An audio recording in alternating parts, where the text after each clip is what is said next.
here. I'm going to get these transient luminous events. So every time there's a discharge, there's a response in the electric field.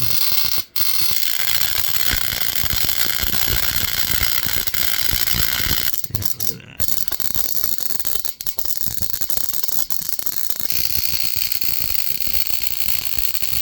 With a layer made of storm chasers, and right here we have this little spike gap. So here's some americium, americium 241, and here we've got a spike gap that's on, so don't touch it. But the charge can't quite make it through that gap. But this americium has little photons like ions, where zoom on the spike gap. If you bring the americium close, you make sure it'll focus on the little thing of it. We get in focus. See that little disc in the middle? Inside that gold disc is where the americium is. So we gotta make sure the ions are like boom, like psh, spreading out.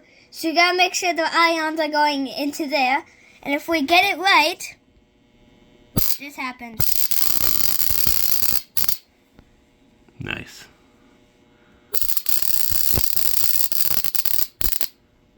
So yeah, the alpha particles from the americium are ionizing the air between those electrodes, which is causing it to break down.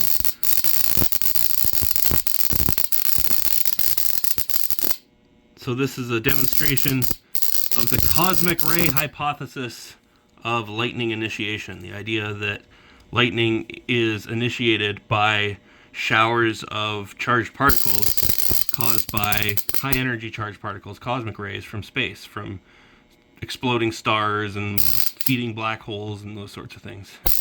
So this is our electrical model of a thunderstorm. So there's the discharges happening there. And we've got a neon sign transformer putting out 7,500 volts that's then running through this string of diodes. So it's rectifying it into direct current. Yeah. Here's a cool old fact.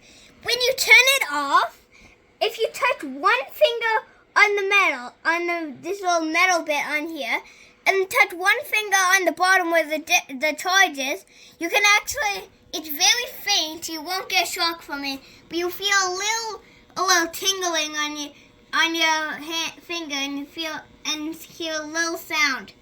Yeah. Want me to show you? Well, let's just turn the light off and see some of the effects in the dark. Do you want to? I can turn this light off. Oh. I got it. Okay. So, now turn the little flash cam off. Okay. So now it's in the dark. You can't see anything. That's done. I can't. Here, I'll turn it back on for a second. Okay, now All set right. it back off. All right, you ready? Yeah.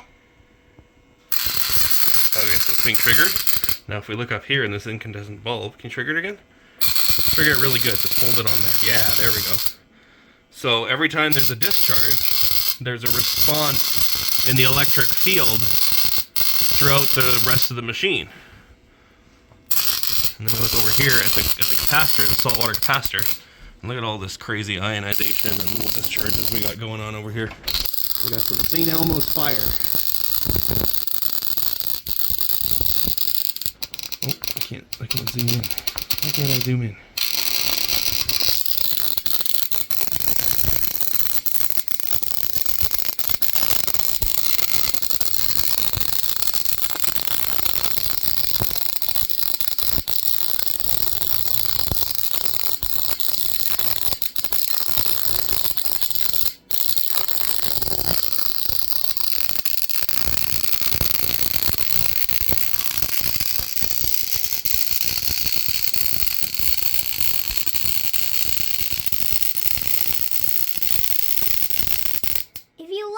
Bottle in it, well, it's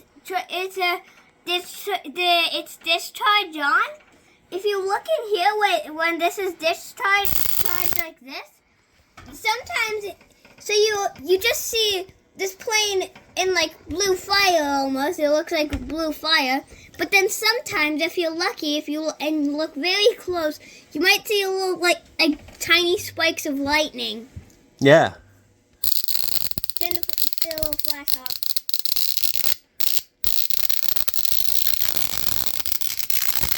You see it's most really at the top.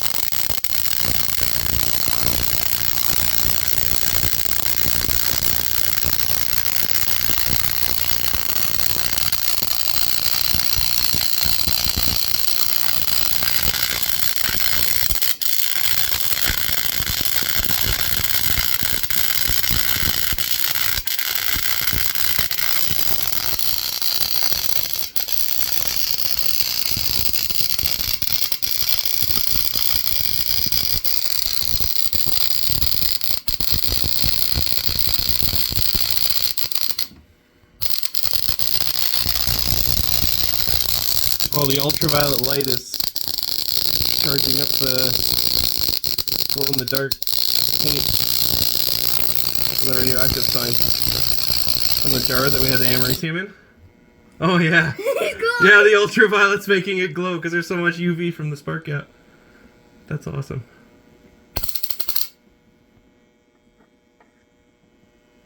When I lose the machine, I just point in the americium, make sure the beam is going, and I just point where I think it is, and then when I find it, I can see.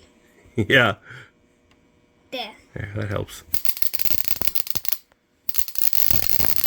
Here, I'm going to get these transient luminous events. So I think these are like the transient luminous events above a thunderstorm, like sprites and blue jets.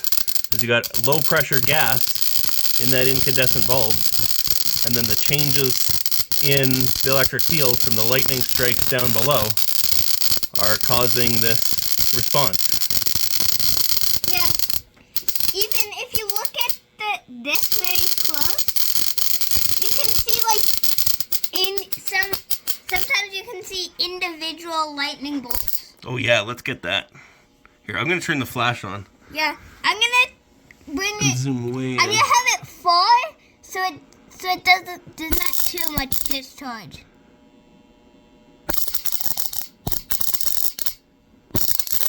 Yeah, look at that.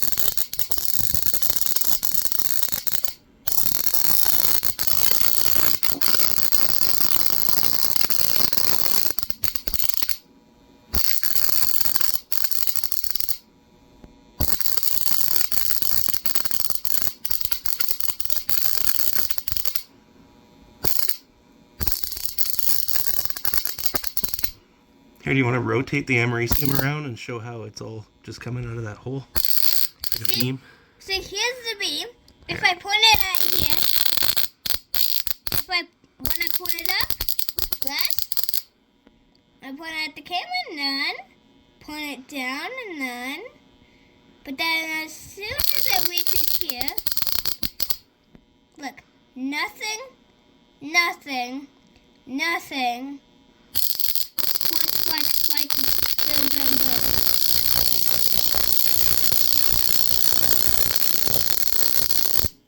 Yeah, so you can't normally see the alpha particles, but the spark gap is acting like a Geiger counter. Sparks, every time an alpha particle comes through and creates a cascade of electrons.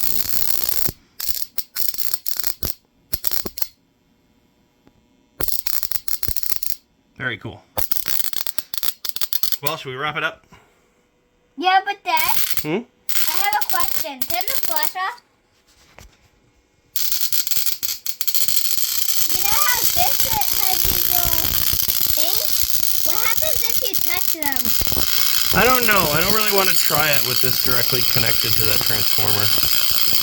You can do it when it's coming off a flyback or a Tesla coil, but Dad. I wouldn't do it with this. Guess what? Hmm.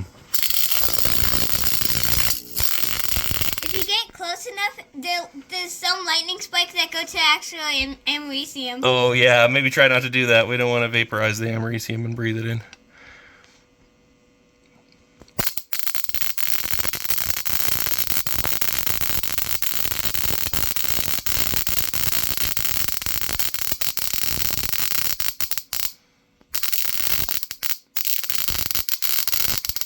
Should we show the charge thing with the bottle?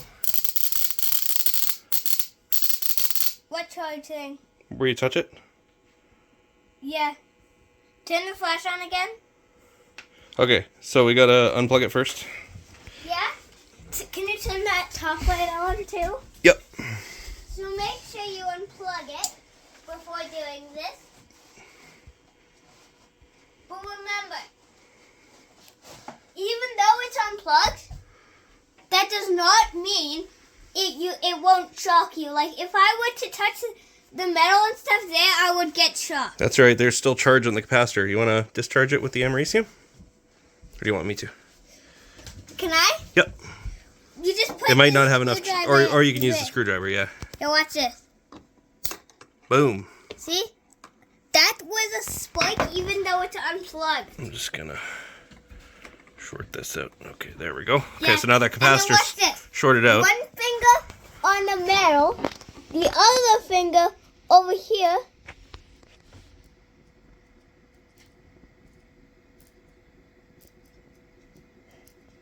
Well, you can hear that crackle.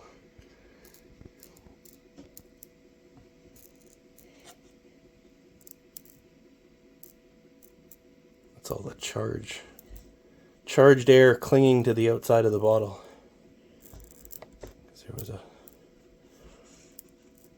high voltage charge on there, and it was separated from the air only by a very thin dielectric. It had all these ions in the air clinging to it. Negative ions, because the fluid in there was positively charged, so it's attracting negative ions. So that's what you were pulling off, was negative ions, and returning them to the earth.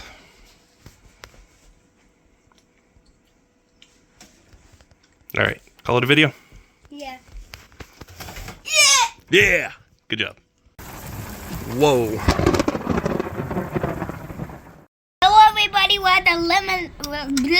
The lemon mini storm We chase lemon storms. They're just all lemons. They just never work properly.